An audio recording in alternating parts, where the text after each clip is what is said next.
This is your place for all things Grand Rapids Griffins and all things Toledo Walleye. This is the Hockeytown West Podcast with your host, Brandon Cook and Nick Harrington. Welcome back to the Hockeytown West Podcast. I am one of your hosts, Brandon.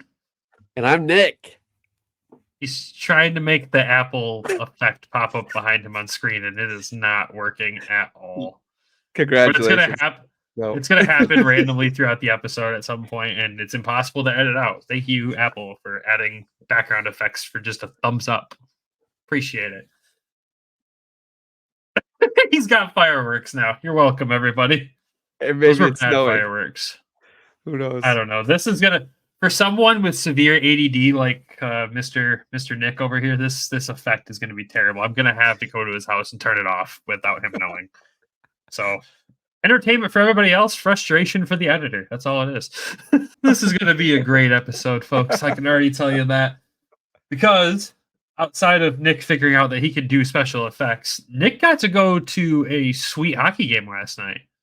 And he went and watched the Red Wings absolutely dominate the Washington Capitals in person. So congrats to you, even though you missed half of it, waiting in line for some clothing. That's how we're going to start this. This is how we're going to start this. No. Oh, we are going to start this. We can't. You're fresh. No, you're good. You're good. Because we won't start with that, because that was an experience. We will start with the Grand Rapids Griffins not only extending their point streak to 16 freaking games, but getting another win tonight in overtime against the Iowa Wild here in Grand Rapids on this winning Wednesday. What a game it was, man. This was, first of all, it's the Wednesday that you got to watch a good chunk of for once. That's rare. Yeah, this was a wild winning Wednesday game. See what I did there? Wild. I do see what you did there. You're welcome. Yeah, we were super slow today. So he's like, my boss is like, go home at 7. He knew I was watching the game on my iPad at work. So he sent me home, and I came home and I started watching and clipping. So it was good. Yeah. Because I was like, coming into this, I'm like, man, I'm just going to have to come home. I'm going to have to listen to Brandon talk about how great the game was or how bad the game was. And I'm just going to have to sit here and I just have to listen to it. Like our listeners. The backstory behind that for everybody who just started listening this season is that when we went through the terrible season that was last season, the craziest games the Griffins played and won usually happen on Wednesdays, and Nick could never go, never watch. I mean, there's the time they came back and scored 8 unanswered on Chicago in Grand Rapids. Like, that happened on a Wednesday, and he missed that whole thing. So he really hates doing these Wednesday episodes when I come in and I'm all cheery. And he's like, yeah, I worked. You can go jump off a cliff. Yeah. I still feel that way, but that's fair. I respect it. I do have the most punchable face, right? Yeah. It was voted unanimously. 1 vote. The Griffins come out and win this game, and man, it started off great. It got dicey, and then it ended pretty good. So, quick rundown here. Griffins win this 3-2 in overtime, outshoot the Iowa Wild 38-28, including outshooting them 5-0 in OT and 12-2 in the third period. And Iowa still had more shots in the third than Ottawa did last night. 0. I don't know if you saw that. Unparalleled success is what they call that organization.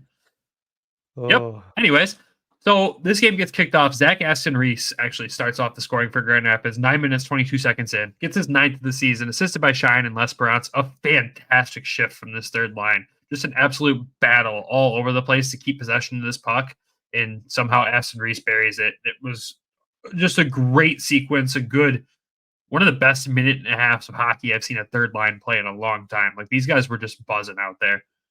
And then not even, a minute later, Marco Kasper gets the Griffins up 2-0 with his 9th of the season.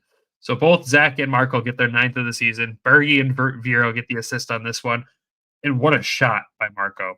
What an absolute shot. He labeled the back of the net where he wanted that, and he did not miss.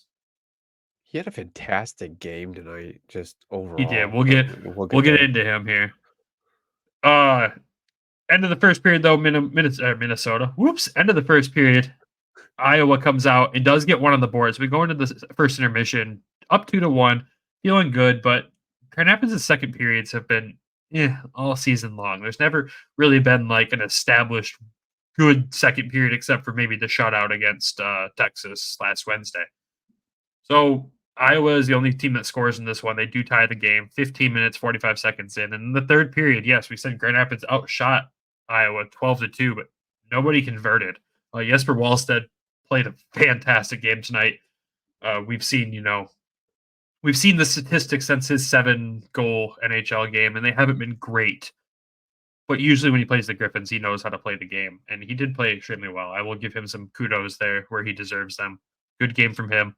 He gets out-dueled by Sebastian Cossa, who stops 26-28 tonight. Another fantastic game from Seabass there.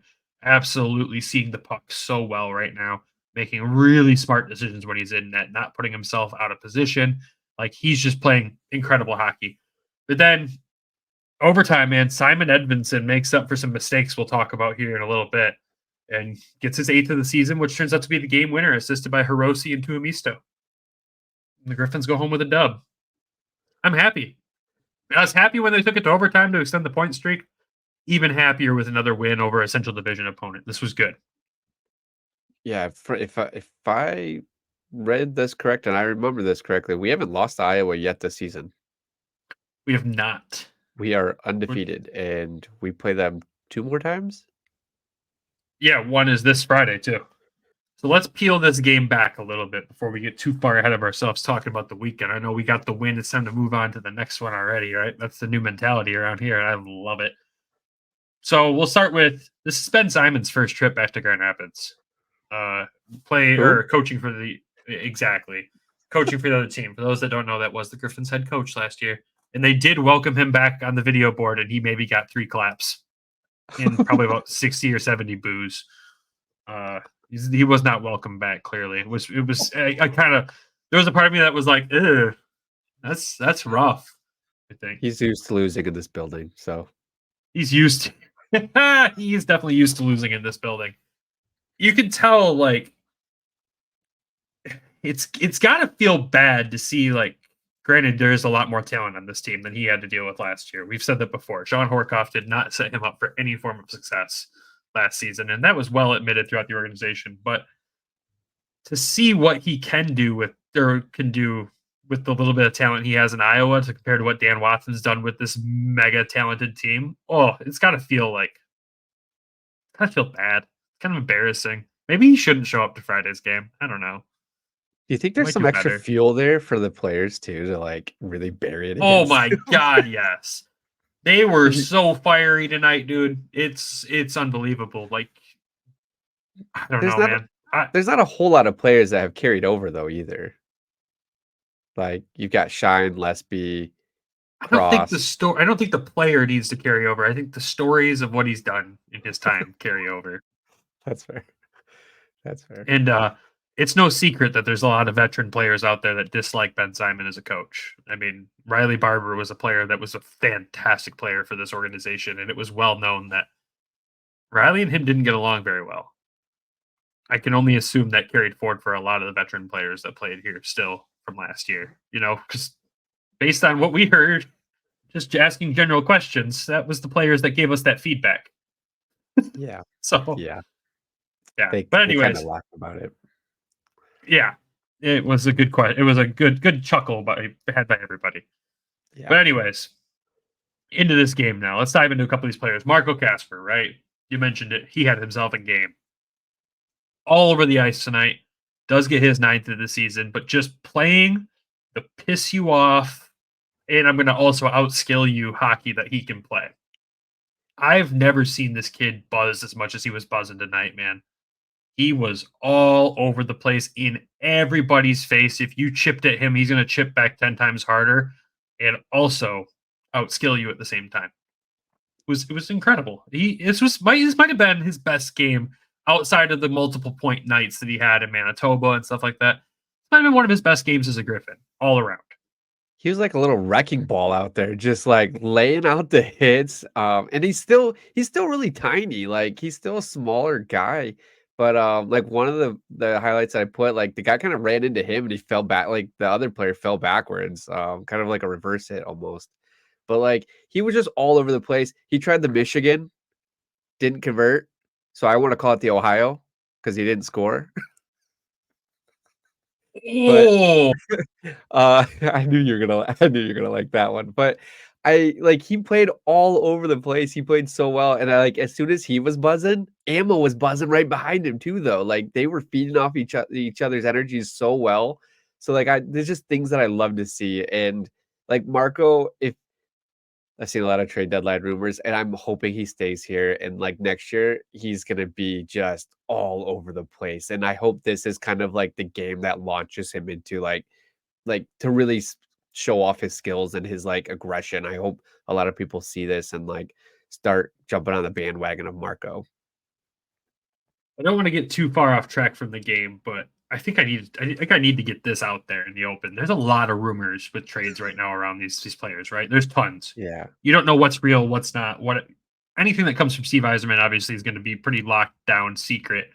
But at the same time, a lot of these trade rumors are generated when you're talking about prospects. You look at their statistics, right? Not everyone that's talking these rumors is going and watching every single game like we put ourselves through all season long. I can tell you this. If the Red Wings organization understands these prospects, probably 99.9% of them aren't moving. Yeah. Because they see the bigger picture and what's there. Yep. Marco Kasper is much more than his stats. Yep. He brings so much more to the table that's not tracked on a stat sheet. Same with Carter Mazer. Same with Bergie. All of these players bring more to the table than goals, assists, and plus minus. That's all the AHL tracks. Just like David Perron, like they were looking at trading him, but that's a huge emotional piece for the Wings. So, I mean, I think Sunday we're going to kind of we're getting closer to the trade deadline. I think Sunday is going to be kind of that topic of we're going to cover of trades and rumors and what happens as long as nobody gets traded before then.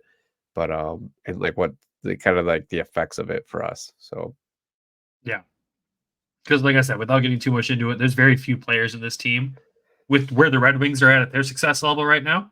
Yeah. That I'm comfortable saying, yeah, you can trade them for a piece for that or whatever. Like the return would have to be out of this world for most of these prospects right now. Yep. And we may overvalue them, but we might, but at the same time, we do see what they bring to the table, not just locker room, not just goals, we see the whole picture. And we've heard the whole picture. Like we know Bergie's a locker room guy. As crazy as that is, he's a locker room guy. But anyways, we'll get into them on Sunday. Yes, Kasper, great game. Love what I saw from him. Bergie, his assist on that was a beautiful assist. Vero gets on the point sheet again tonight, just showing that there's a lot more potential there than I think what we thought coming into this season. Not that, granted, the sample size has been small this year with injury. But I think if he can stay healthy, he's really making that argument to stick around here. Yeah, he's still so interesting. Like, I just don't know. I want to buy, but I want to sell. I don't know. I don't know where he is right now. He makes so little mistakes, and that's what I really like about him. Like, he doesn't put himself in those bad positions as a defenseman. I mean, he's got 16 games in the season, a goal and 3 assists, and he's an even 0 in the plus-minus category. Like, it's not bad. And he's playing third line minutes. Like, exactly. He hasn't played anything higher than third line the whole time he's been in these 16 games. He hasn't spent any time in Toledo this year. Like, it's for us, it's not us like saying that he needs to go to Toledo because he's playing terribly. We just want him to play. Like that was our biggest thing. Is like it's not a punishment for him to go to Toledo on our side. It's just he needs to play. He needs to continue his development, and Toledo needs defense bad. God, yeah, we'll get there. We'll get there. I mean, Vero, that does make sense if he's going to get very limited minutes. Like, look what Tuomisto was able to do just coming back from injury down there. Like, yeah, that got him rolling to what he's able to do now. And Vero, he's got one more game than Jared McIsaac had this season. He's got the same amount of points, and McIsaac was also a -3. Crazy, right? Crazy. He's 2 points away from Newpower, who's got double the games. He's on the right path, man. He is. And I'm liking what I'm seeing. This is consistent, like, games with points right now. It's crazy. I love it. Absolutely love it. I mentioned the third line. The Aston Reese. Aston Reese, Lesperance, and Shine line. Dude, that was the most fun line of the night. They gave Iowa hell every single time they got the puck on their stick, whether it was in the offense or defensive zone. And that line did not spend much time in their defensive zone. Yeah. They had the puck. They were in the O zone. And oh my God, just made them look like fools. Even when Iowa would tip the puck off one of their sticks, the next guy was right behind him ready to pick it up. Like their awareness of who and where they are on the ice together, the chemistry's through the roof on that line. That's what I was gonna ask. Is the chemistry is just there, and it helps too. Like Zach Aston Reese and Dominic Shine are friends, so like that helps. So you think that line, the Zach Aston Reese, Dominic Shine, and Joel Esperance line, do you think it's a lot like that Fisher, Kopp, and Rasmussen line where they were just shutting players down? Like they were shutting the entire lineup down. There was like some crazy stat that they hadn't given up a goal in like multiple games against that line. So kind of like the grind line, you want to say, for this team? Yeah. I mean, honestly, yeah. I mean, our fourth line, if you look at it, because that was kind of Detroit's third line. It flip-flopped from game to game. But I mean, our fourth line consistently has been Soderblom, Hannes, and Lombardi. Yeah. I would consider that kind of like a mid-tier second line that you really don't know where to put everyone. Like when you're thinking about that third grind line, that shutdown line, yeah, it is that line for us right now. I mean, it's got two of our best penalty killers on it right there. That helps in that sense. I mean, Dominic Shine right now, his penalty, like we've said episode after episode, his penalty killing skills are so undervalued on this team. It's not even funny. He's the reason this penalty kill continues to be perfect night after night. I just wish he would like capitalize more on his chances that he has. Like he's out there a lot on those empty net opportunities, and he's put a few of them in, but it's taken him a while to get to that. Like he's had chances prior, and then he finally gets it later in the game. But that's the only knock that I have on Shine. Like he does play hard. He's able to kill the penalties. He's a pass to everybody, and he's not like scared to throw it down. You know, I don't think he's fighting as much as he did last year, but. No, which is good. He stepped away from that part of it. He doesn't want that to be his game anymore. You can tell he's tired of that. He's over it. He wants to go out there and do what he can do. And I think everyone in this team's guilty of, looking for that extra opportunity and not taking the shot sometimes. Everyone in this team does it. Shine does it a little more than most people, but he's always looking to be the setup guy. When he does have a nice shot, he should definitely take it more. But at the same time, he falls into that category of hits a lot of posts, and maybe there's a confidence issue there on the offensive side, but he knows what his game brings on the defensive side. There's no worry of, low confidence on that based on how I've watched him play the past 16 games. I just want to see him do an empty net clapper, like just oh my God. Because he could do it, and he would stick it up for it. Like if he does that, we're getting shirts made of that clapper happening. Like it's happening. Oh, I so would. we'll sell them somewhere. I don't know. We'll figure it out. But yeah, that line just absolutely buzzing.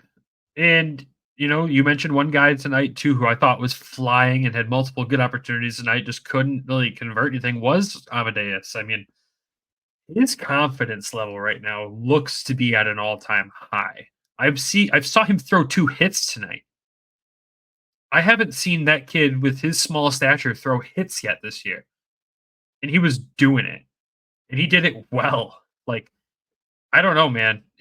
There's something going on with him right now where his confidence is just getting there. We've seen him try his patented wraparound attempt a couple times recently. Like, he's getting to that point where the end of the season in playoffs is where Amadeus Lombardi shines, folks. Like, go back to look at his junior stats. This kid loves high-pressure games. Yeah.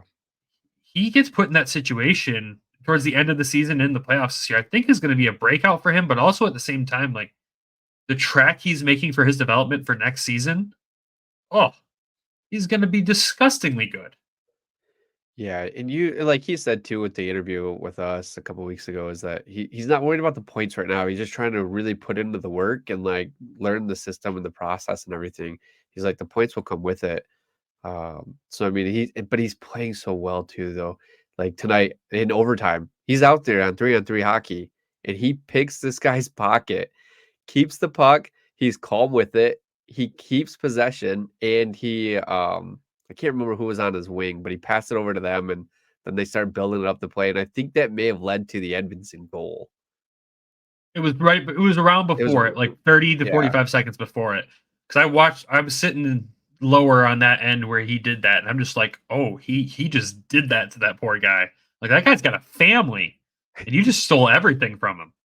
Didn't take a penalty. Like, he took it clean. There wasn't even like a contest of like, hey, this could have been. No, like, he took it clean, and he was able to keep possession. Like, that's huge on 3-on-3 in our own end too. We were in the defensive end when he did that. So, props. I mean, that's what Amadeus Lombardi brings to the table. There's offensive upside there, but the defensive upside is the underrated part of his game, and the ability to not only not take penalties but draw penalties constantly because of his speed and the way he moves on the ice. He's a less developed Lucas Raymond at this point, dude. Honestly. He even said too, he's like, I haven't taken the away the puck as much as I think I have. Like, we're like, no, you get like 2 a game, buddy. Like, we can see it. He thinks there's more in the tank there, but like, I don't think I'm wrong in that comparison of the two players right now. He is a less developed Lucas Raymond. He has the tool set to be that level, but it's going to take a hell of a lot longer to get there. I think you need to stop watching Ammo then, if that's the case. Because every time you stop watching Lucas, he scores. I know. Maybe that is the case. I don't know. I can't remember the last Amadeus goal I saw in person. You might be onto something. Yeah. Anyways, shootout. That was sick, though. Anyways, the guy we'll talk about now. I had thoughts and feelings about this before and during the game, and then obviously at the end of the game, there's a positive here. So Simon Edvinsson had a bad game tonight. Let's be real. He did not have his best game. Iowa's second goal that tied the game, he got fried. Usually I'd say he get burned. No, he got fried. Like, I've never seen him make that poor of a defensive play that ended up resulting in a goal right away. Like, we've seen him give less effort some nights, but this was ugly. Downright ugly. And I love the play, honestly, because this is what I've been saying to people this entire season. And like, he could have gotten that puck. It didn't have to end that way. He could have gotten it at the blue line. And instead he was lazy to get it, and the guy burned him twice. Yep. And we've talked about playing to your competition before. Like, we talked about that with Elmer. Does he play to the skill level of his competition? And Elmer's moved on from that. He plays everybody super hard every night. Like, again, another great game from him tonight, too. We can't let that go unnoticed. But Simon seems to lower his skill level sometimes to his opponents. And he usually ends up getting burned or walked or made look like a fool the games he does that. Now, that's the negative. I do have a positive spin on this, shockingly enough. Well, he scored the game winner. That's a positive, right? But it's at this point in your development, like, you're on the cusp. Every move you make is going to be criticized. Some random podcast is going to clip you getting walked like that, and we're going to say, yep, wow, this is terrible. This is why he's still here. We just did all that. At the same time, he is able to take the adversity and turn it into at least a positive and go out there and fight for the win and end up getting the win. Like, that takes a special set of skills in the confidence area right there to be able to go, yup, I screwed up. You saw him talking to Kosa right after that puck went in the net. There was a lot of conversation. Those two talk to each other. The communication between those two, it happens constantly when they're on the ice, which is a really good sign. They're working off each other, understanding what happened. Like, him taking that and going out there, and he honestly played a solid rest of the game. He didn't make too many more mistakes after that. I think I saw him get burned only one more time by a much faster player in Nick Patan. Yeah. Like, that's going to happen. Nick Patan is going to burn you as a defenseman once in a while. He's good. It's like watching Mo Sider against Connor McDavid. Like, it's going to happen. You're going to get burned, but you're still Mo freaking Sider. You're not comparing Nick Patan to Connor McDavid, right? No, God, no. Okay. No. I'm just saying in the perspective of all things defense here. Yeah, Nick Patan's the next Connor McDavid. You didn't know? Put your money on it now. DraftKings.com. Use code THPN. Please don't do that. That's a waste of money. Don't do that. No, it shows growth is what it shows. There's negative to it for sure. You let it happen to begin with. Yep. But you grew from it, realized your mistake, woke the hell up, and played a good rest of the game. And you end up getting your 8th of the season and the game winner. And be number 1 at the start of the game. Which was interesting. Confidence booster, number 1 star. I don't know. Coast deserved that, in my opinion. But anyways, he's had a few of those lately. The only other thing I want, like Simon was like his game was just so up and down this tonight. Like he had that huge hit, was nice. Like took care of the body. That guy kind of flew for a little bit. That was good. And then just the lazy play there. But then you could kind of see like he put the game on his shoulders. Was like, I gotta play hero puck. Like you saw it. It's funny because I put it in the third period. He went towards the net, got a shot off. Wallstedt made a great save, saved it. And then he had another spot where he's trying to go to the center to get that shot off again, and he gets tripped. And that gives Grand Rapids the power play going into going into overtime. And then he does the same play, gets it in there, snipes it in, game over. And like his face, I don't know if you saw the clip, but like he was cheesing so hard. Like he was so happy to like just come like to get like to overcome that bad defensive play that he had, because he knew that was going to eat him up. And he could have hit, he could have decided to like hide and like play less aggressive, but he didn't. He went back to it and he played more aggressive. I felt after that play where he got burned. So yeah, I wanted to add that because like those were big plays in the game that he did, and he kept trying and he kept trying and he kept trying to do it.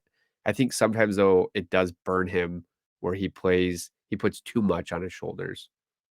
I know he's a tall guy, but you gotta think too. These guys can't go sit on the bench and watch what just happened on an iPad like you can in the NHL. They have to understand what happened in real time, recognize the problem, and correct it. Simon immediately knew he made a mistake. He talked it over with Kosa, literally while Iowa was celebrating the goal. They talked to each other, asked each other what happened on the play, and he went out there and made the adjustments he needed to make. That's the signs of a good prospect. Yeah, he's going to make mistakes, and we're going to dog him for it because he's the top prospect. You're in the spotlight, buddy. Welcome to. It's only going to get worse as you go into the show, man. It's only going to get worse. But when you turn around and score the game winner, you get forgiven pretty quickly.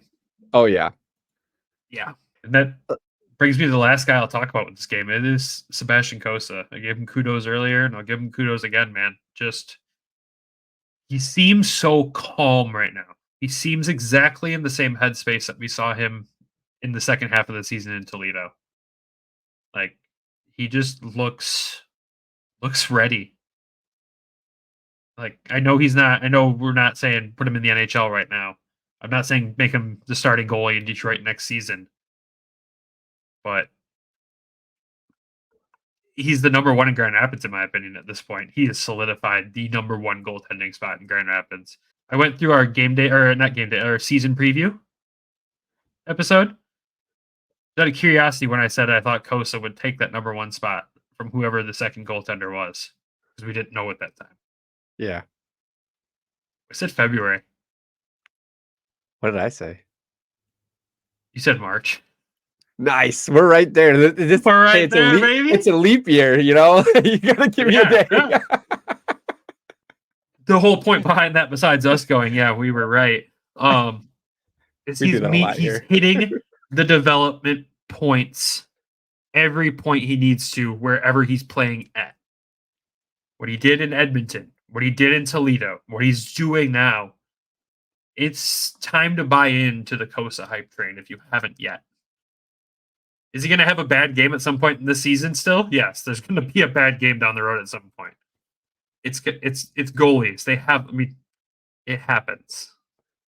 We're not going to lose another game, Brandon. I don't know why you haven't got this. Starting to look more realistic at this point. We're going to live that life of Shoresy at some point, I think. It's about that time that I said that. We've been on this. It was about that time. But at the end of the day, like it's so good right now. And the vibes are good, man. The vibes as a Grand Rapids Griffin fan, until you look at our power play, everything's great. But God, the power play is atrocious. We've talked about it. I feel like every time we've covered a game, the last section we talk about in that game lately has been penalty kill was perfect again, but power play 0 for 3 tonight again. Couldn't establish himself in the zone again. Had a power play opportunity in overtime, couldn't convert. Like, guys, change it up. But yeah, the power play is just a struggle, man.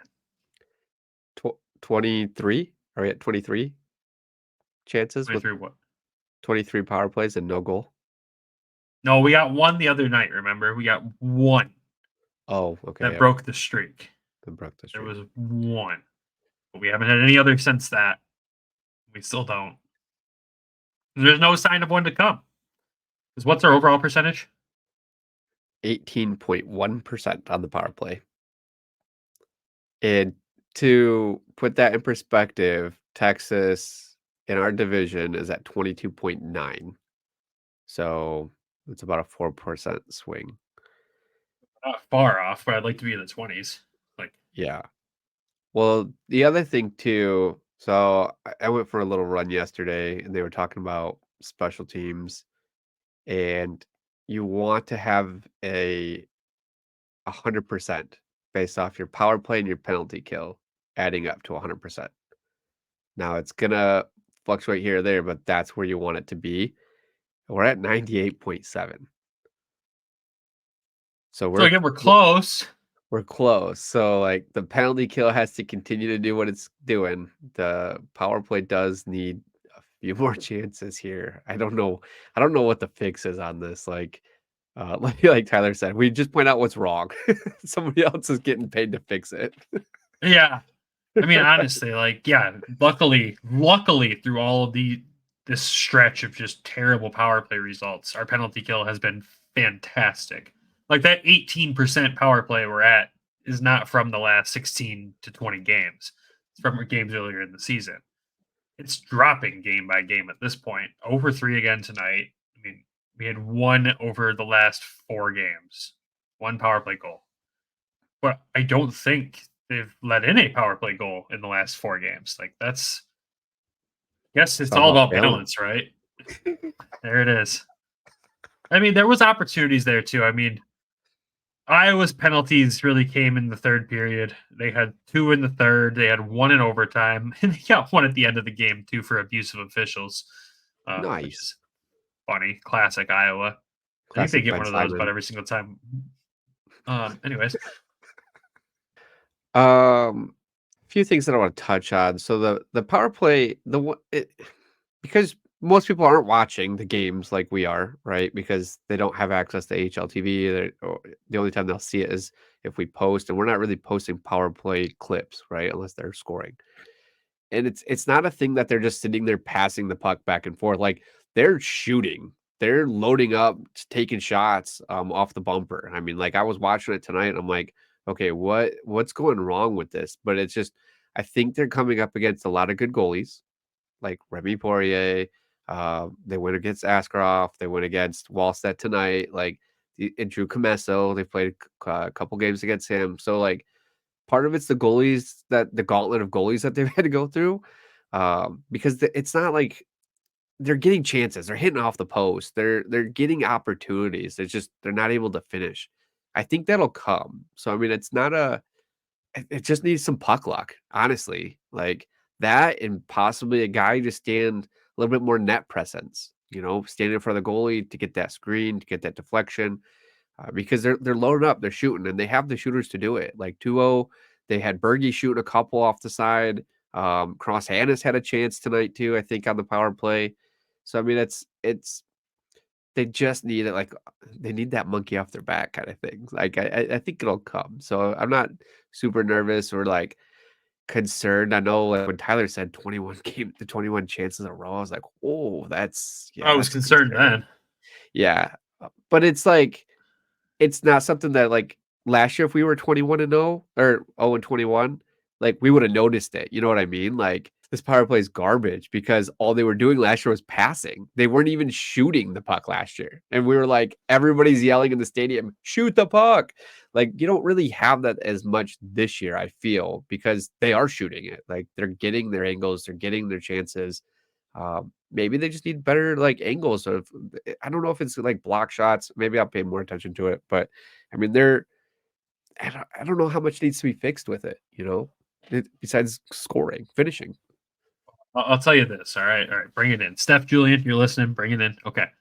Take Elmer Soderblom off the bumper and put him in front of the net. Yeah. I mean, try it one game. Just one game. Give me it for one game. Prove me wrong. And I'll eat my words on that. But until I see it, I'm going to keep saying, put the guy who's over 6'5" in front of the dang net. You see the hell that Simon Edvinsson gives Sebastian Cossa screening him, and they have to deal with that all the time. Why don't we take that and move it over there? Yeah, like, and even if you do like split up like Marco and put Marco on the second line, I'm wondering how good of a net presence he would be. I know he's smaller. Oh, but that's funny. You say that. Marco was on the second power play unit tonight. Him and Gettinger were on that second unit together. Gettinger was playing center at some point. Which is good. I like that. We're trying new things. I like it. Yeah. I think Marco wasn't in front of the net though.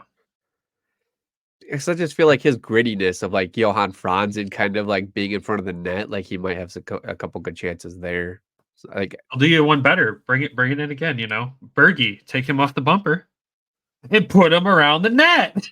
Yeah, because like he's like I watched him tonight, and he's kind of like he was sitting around that OV spot, just ready to let it rip. Like he did a couple of times, but he just couldn't get it to go in. So it's not his spot. Yeah, they need to watch more of the wings because like last night's puck movement from what I could see in line was fantastic. So I mean it's just they're just them moving around between him, like Kane and DeBrincat and Larkin. Like that puck movement last night was fantastic. They just need to find those three players that can do it here in Grand Rapids. And they will. Yeah. And not maybe to that caliber of Patrick Hawks to break in to Larkin, but like we've got some like a dream.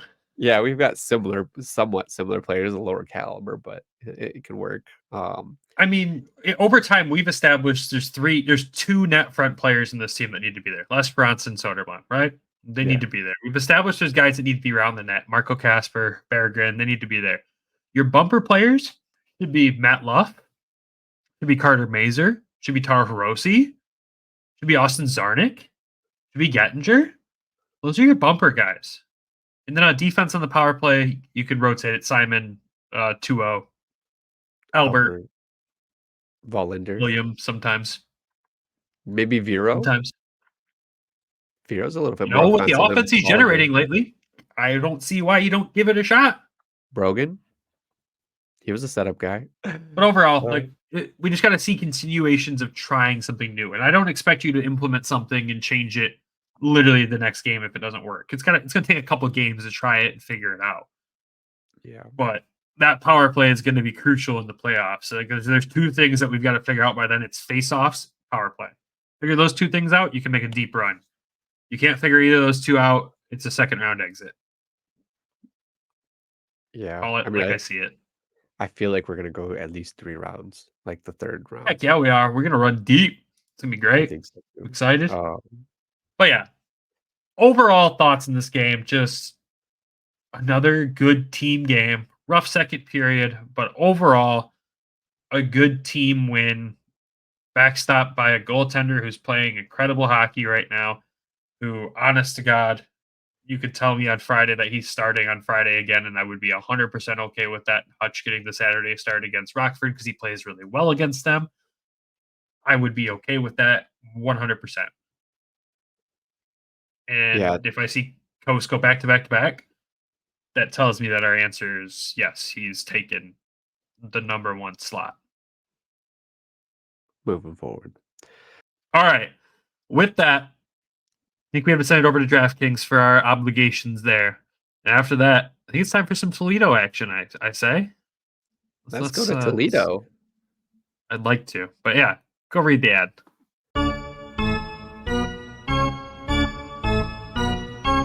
We know hockey games move fast, but with DraftKings Sportsbook, an official sports betting partner of the NHL, you can score faster than anything happening on the ice. This week, new customers can bet $5 to get $200 instantly in bonus bets. With Patrick Kane, Alex DeBrincat all back and ready from the All-Star game, you've got good choices to make bets on them. Download the DraftKings Sportsbook app now. Use code THPN. New customers can bet $5 to get $200 instantly in bonus bets. Only on DraftKings Sportsbook, an official sports betting partner of Super Bowl 58 with code THPN. The crown is yours.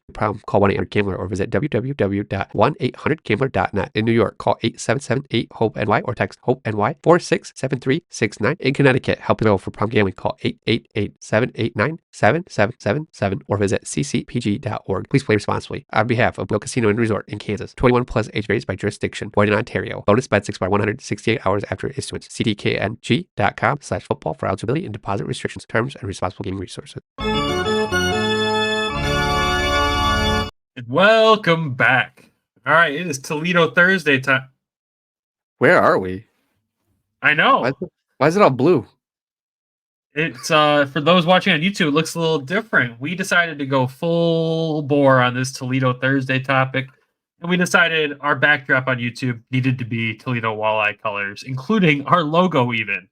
Our buddy Travis actually reached out asking if we could make him a little logo of ours in the Toledo colors so he could play around with something for us. And it turned out a lot sicker than I thought it would, honestly. Like, it grew on me pretty quick. I'm like, oh, could be a permanent logo. Yeah, I'm not on board for this being a permanent logo for us, because the Michigan in you is just loving this. Yeah, the Michigan fan in me loves these Toledo. That's the best part about the Toledo Walleye is how close they are to Michigan colors, being in Ohio. Like, God, I love it. Don't get me wrong, I'm not a Michigan or Michigan State fan, so I'm not on the border or the rivalry. So it's like, I'm not an Ohio State fan either. Yeah, I'm not an Ohio State fan either. I just like giving Brandon crap.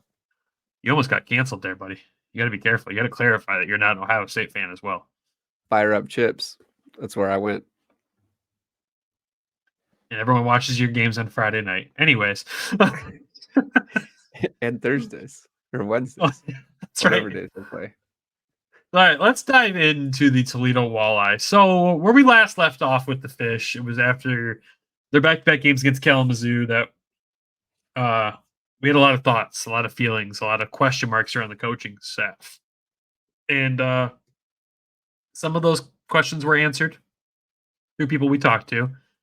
One of them was we asked about the goalie coach situation. They don't have necessarily a goalie coach from what it sounds like.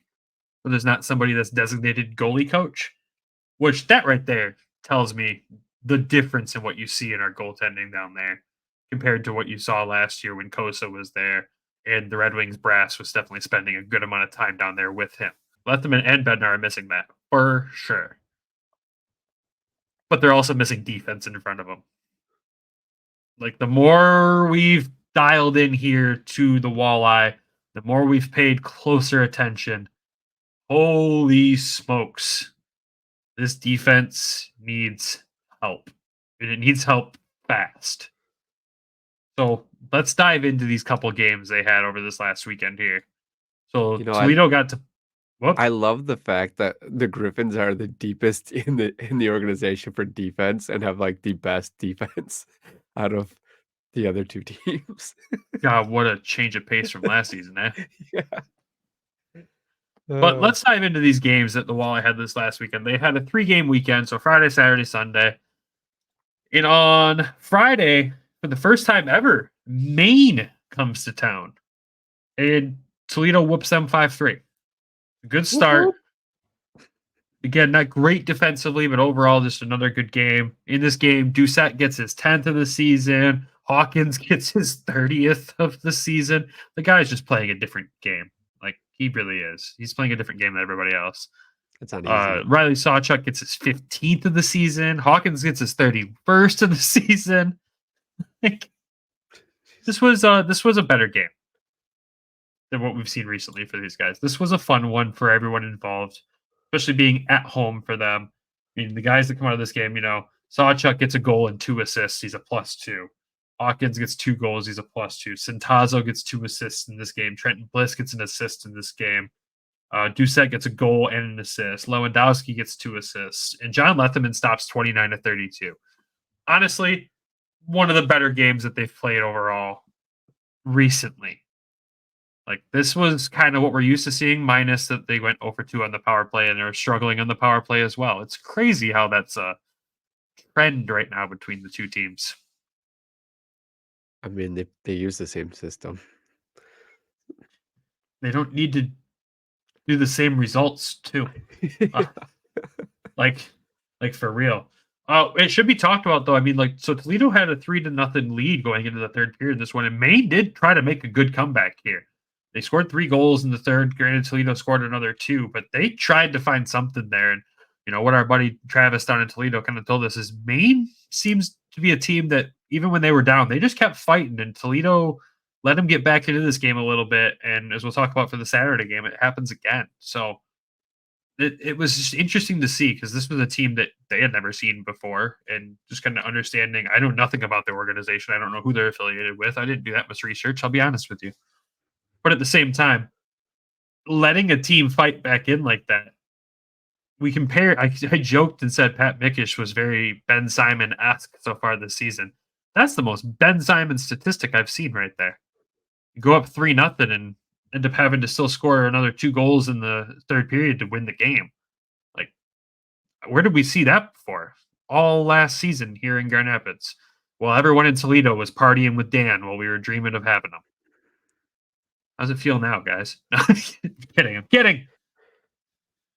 But Toledo gets that win there, turns around Saturday night, and loses 6-4 to the same Maine team.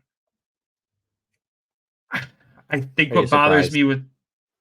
No. I wasn't surprised by any means. Because this is... What did I just say? We saw this all last season. I feel like we literally flipped scripts right now. Toledo is going through what Grand Rapids went through last year, minus the fact that Toledo came out of the gate this year absolutely flying. Grand Rapids never did that last year. They just were bad. But, I mean, in this game, you come out of the first, you're down 2-1. Okay. You come out of the second period, you're up 4-3. Okay.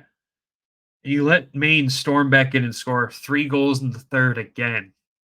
Jan Bednar stopped 12 of 17 Ooh. In this game. A really, really bad game from him. Yeah. Not even just a bad game. It was a really bad game. But Travis sent us some clips. I wish we had a way to share them in the episode here for everybody so you could understand. But if I could paint a picture in your head for you with some of these goals that Maine scored, just picture absolutely giving up on defense and letting the other team do whatever they wanted, because that's what happened. I don't think I can put that any better. Am I wrong? No. The compete wasn't there. I mean, that's what it was. I mean, it's like we've said it for the last few weeks, like Pat has not made the correct adjustments. So for them to win the first game and then lose the second one, somebody made the adjustment on the other side and was able to,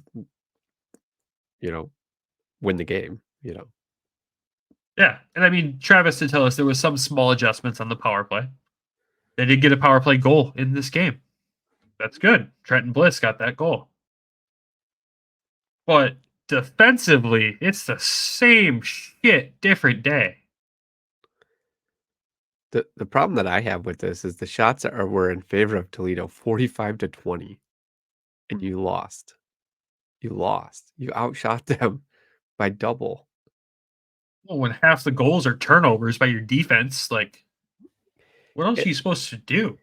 And that's the system that they play, though, is like we saw this a lot in Toledo last year. We saw it a lot of it's a lot of breakaways. Like the goalie has to be solid and sound in net and not have that mental break. He has to be focused and ready. And Jan, just my assumption on this, just not good. But I mean, he got hung out to dry on 3 of the goals. Well, and the problem I have with it too is that those turnovers that we saw in the highlights, those weren't in the offensive zone resulting in a breakaway. Those were in their own end, resulting in the team they're playing quickly, establishing themselves in their zone and lighting them up with some great passing that the defense couldn't do anything about, and leaving the goalies hung out to dry. Like, those turnovers last year were in the offensive zone where the team skates in on a breakaway, and big Sebastian Kosa or even John Letherman skates out far and aggressive and made some crazy saves. There's highlight tape of them all last season just absolutely robbing people left and right. And that was good. Because Kosa's needed that a lot this year sometimes, It's good to have that. But when your defense is doing it in your own zone and you can't set the way you want to be set, what are you supposed to do? Yeah, that's tougher. I'm not blaming the goaltending at this point. This is 100% on the defense and the coaching staff's lack of ability to make adjustments. So these goals were more like what we saw in the beginning of the year here in Grand Rapids. Is that there was turnovers from behind the net, quick shots, goal. Yeah, where we couldn't get it out of the zone. We never could establish ourselves out of it. We couldn't get it through the neutral zone. Boom, goal. Which that's okay to do in the beginning of the season if you've worked through it like we have. We don't see that very often anymore.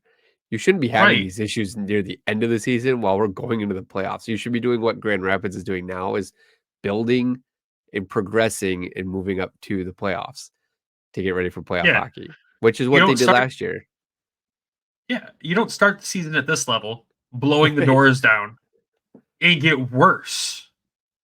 You just proved that you blew the doors down because the other teams weren't established yet. Yeah. Now they're established. They've played with each other for 40-plus games. And you can't beat them. At least back-to-back you can't. You can't string a win streak together right now. This team strung 18 wins together last year. And they can't do that this season. And I don't want to paint this picture for Toledo fans, but it's one that has to be painted. You look at this second game against Maine. Riley Sawchuk, goal and an assist. Alex Doucette, goal. Trenton Bliss, goal. Those are three players that if the depth wasn't where it is in Detroit right now, they'd be in Grand Rapids. You take those three players out of the Toledo season, Trenton Bliss, second in scoring. Riley Sawchuk, what is he? 7th in scoring. Doucette, 10th in scoring on the team. The team. You take those guys out, I don't know where this team would be. Hawk would be doing all the work with Craggs at this point. And you need these depth pieces. I mean, you see it with Detroit right now, like Sprong, picking up, Perron picking up. You need these guys to hit at certain times. Rasmussen picking up. Valeno last night picking up. So, I mean, you need to have this depth scoring. Toledo's just not that deep this year. I hate to say this because I'm the only chance we're going to be able to do is to get to Toledo is playoff hockey, and there might not be a lot of chances for us to get there to do it. At the rate they're going, they're looking to carry Pat Mikish's streak of first-round exits right into the playoffs. Ouch. I hate to be that guy, but dude, you have to be able to identify problems. It's cool. You're still top of the division right now. That's cool. But Indy's only, 4 points back? Are the games played same? Toledo's got 2 games in hand on Indy. But that's still a swing. That's still a huge swing. I mean, if you're talking, so let's talk just positioning in the conference. They're still third in the conference. They haven't moved. They haven't moved up. They haven't moved down, right?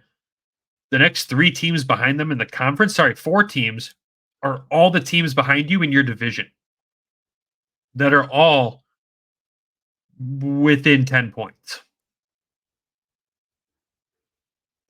That's scary. Yeah, it's too. Toledo has 67 points in the season, and Kalamazoo has 57. Kalamazoo's 10 points away from Toledo. No games in hand for either team. They are even. Kalamazoo's ahead? No, they are. Both have 50 games played. Points-wise, sorry. No, Toledo's first in the division still at 67 points. Kalamazoo has 57. Oh, okay. But 10 points with the amount of games left. It's not a lot. the way the Fish are playing, that's not unrealistic. Like, you're at 67 points, Indy's at 63, Wheeling is at 62, and then 4th and 5th are both tied at 57. You could be 3rd in the division in 2 weeks if you're not careful. Need to put that foot on the gas, not in All neutral. gas, no brakes. No brakes. We hadn't even talked. Sorry, let's get into it. Sunday night or Sunday afternoon, another home game against Fort Wayne. Toledo loses this one 3-2. Outshoots Fort Wayne 30-18. John Letherman stops 15 of 18. Toledo goes 0 for 2 on the power play. Goes 2 for 2 on the penalty kill. They had 9 shots in the first, 15 shots in the second, which is where they scored their 2 goals, and 6 shots in the third. Goal scoring was Matt Anderson, who wasn't with the team for a couple of the games because was loaned to the Toronto Marlies. McCourt had the other goal, assisted by Lewandowski and Sawchuk. I mean, here's what I feel bad about is you started this episode off with the Grand Rapids Griffins on this tear right now. And now we're sitting here just like shaking our heads going, what the hell is going on in Toledo? It's like we just went from 70 degrees out to 30 degrees. Like, this is literally real life right now outside on this podcast. But I mean, I'm just as frustrated as Toledo fans are right now. Because I feel bad because we started the first half of the season going, it'll be okay. We'll figure it out. I haven't figured it out. Yeah, like it's so interesting because like this team just kind of came out of the gate like they had something to prove, and then it's like the team never really gelled or got it together. I don't know if they're just hitting a lot of post or if they're just getting goalied throughout the weekend. Like to outshoot your opponent by double and you're still not winning, like that's weird. Is it just bad puck luck? Like I just find that so odd. But like the biggest, it's gonna be turnovers, bro. Yeah, that too. But like even for the this Comets game, like they still were chasing the whole game. Like it just wasn't going their way. So I mean, it's one of those things where I'm like, yeah, turnovers can cost it, but you had 30-18 in shots. That's still something has to break at some point. Is that why they're not like pulling the panic alarm yet? The fire alarm? Like, are they not stressing out because they're like, well, the stats show we should be better than what we are, you know? I mean, you're still first in your division. You're third in the conference. Your goal differential is plus 41. That's crazy. Like, that's good. Like, we say all that, and we're sitting here being like, holy hell, like, things are bad. Like, that's how bad this last stretch of game has just been for this team. That's how dominant this team was to begin the season. And, you know, I'll take some words from Travis here. And, you know, he says some team needs here. They need some sandpaper, man. They need some gritty guys that are going to come in there and establish themselves. They need the role type player that's going to come in there and do the thing. Dan Watson brought guys in like that last season. Some veteran presence near the end of the season to get them over that hump. There's no change in the roster. Nothing. But like, remember, the head coach there plays the GM role too. Your job is to acquire players. It's different in the ECHL. They have that job. They need to get guys in and signed. Dan Watson was calling people and they were coming. Pat Mickish, if he's calling people at all at this point, who knows if he's making adjustments there? They're not answering at least. There's got to be some adjustments, some trades probably necessary at this point. You've got to bring in some gritty guys that can play at the same skill level as everybody else around them. Maybe change your phone number. Call from a different number. You know, they're seeing this out-of-state number call. They're like, yeah, I don't know this guy. It's a spam call. It's so weird. This is such a weird team, I feel, because like you said, their goal differential is high. They're third in the standings, but they just their possession is very good as well. Their speed is there. Their skill is there. they're still missing something. Like, what is that missing piece? So, like, we haven't been able to figure it out besides the grit. Like, maybe they just need that third line grittiness, like you said, that sandpaper line where they need that Rasmussen guy, or to be able, I don't know. It's odd. It's so odd. The stats don't match with what the eye test, No, they don't. The eye test unveils a lot of concerning things: turnovers, bad defense, all the above with not making adjustments. But stat wise, like if you're Detroit, you're just looking at stats, you're like, oh, hell yeah, Pat's doing the thing. They're doing good down there. Everything's fine. It's not. It's not fine. It's not set up for a deep run at all. We've said it before and we'll say it again. It's Kelly Cup or nothing this season for the Toledo Walleye. That is the fans' expectations. They've gotten close. And the goalies are good enough to do it. Oh, hell yeah. Both these goaltenders are extremely talented. I have no question in my mind that it's not on these two goaltenders right now. I mean, Bednar had a bad game. Let's be real. We didn't see every single goal, but the turnovers in front of him and the poor defense, like the goalie can only do so much, especially at that level. The goaltender can only do so much. And at this point, their confidence level for both of them has to be rock bottom. Yeah. I mean, you got to think John Letterman. Oh, like, poor Les, man. He's got to be feeling some sort of way right now. They've got to do something. They've got to change something, and it's got to be quick. It's got to be really quick because, like we showed with the points, this could get out of hand really, really quickly. Maybe that's what they need. Maybe they need to go behind. Maybe they need to play from behind in the standings. Not the worst idea I've ever heard, but I don't want it to be like that. It shouldn't have to be like that, right? So Right. I don't know. They've got 3 games this coming weekend, all at home again. This was a long homestand for them. It was a 6-game homestand. They've got Fort Wayne again on Friday. And they've got Iowa back-to-back Saturday, Sunday. And we know Iowa's had a rough season with injuries and call-ups, all that fun stuff. These are 3 not must-win, but need-to-win games. You want the fans to feel better about what's going on, you got to win these games. Iowa's bottom of the division. They're 21-24 on the season right now. You cannot let them beat you. You got to get these 2 wins against Iowa. And Fort Wayne is 4th in the division. They're 10 points behind you. Let's not make it 8.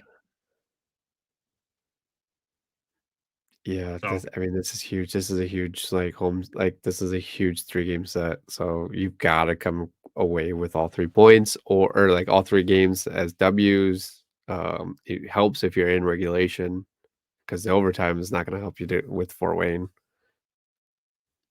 Yeah. No, not at all. Not going to help you at all. So we'll see what happens.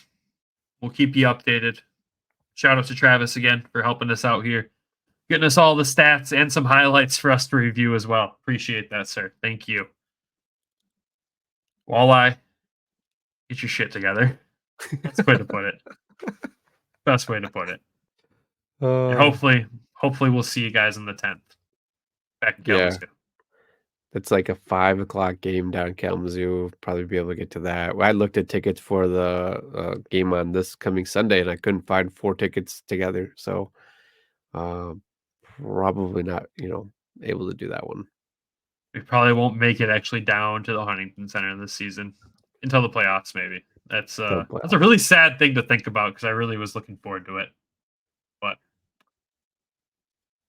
we don't do this as our full-time job. We have real jobs that get in the way of things sometimes. We do. With that, man, anything else you'd like to add to this week's Thursday episode of the Hockeytown West podcast? No, I'm tired. I'm tired now. This Griffins game was a roller coaster. Toledo it's been a weird roller coaster this season. And hockey, here's the thing.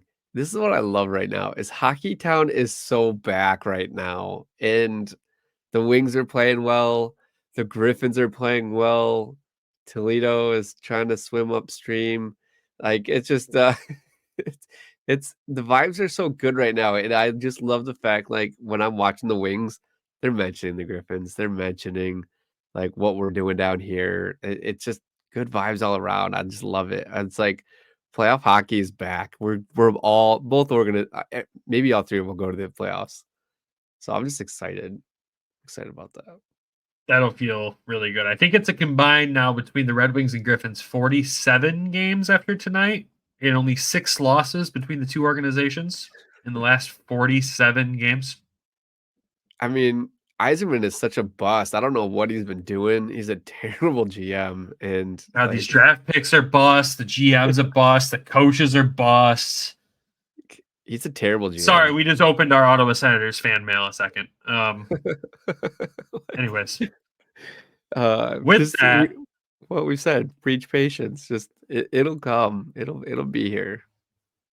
Yeah, don't take half-ass patience and call it unparalleled success. Trust me, it's not going to work well for you.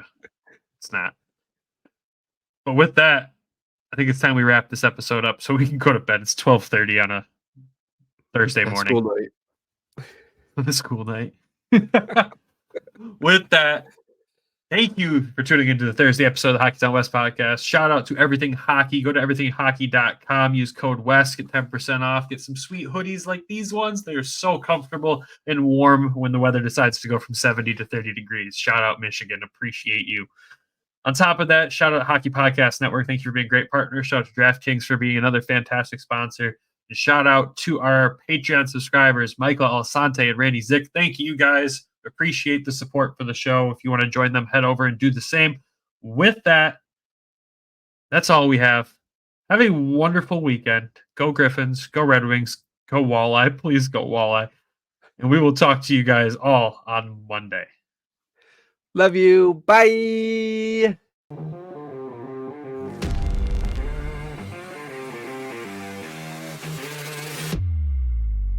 Thank you for tuning in to the Hockeytown West Podcast.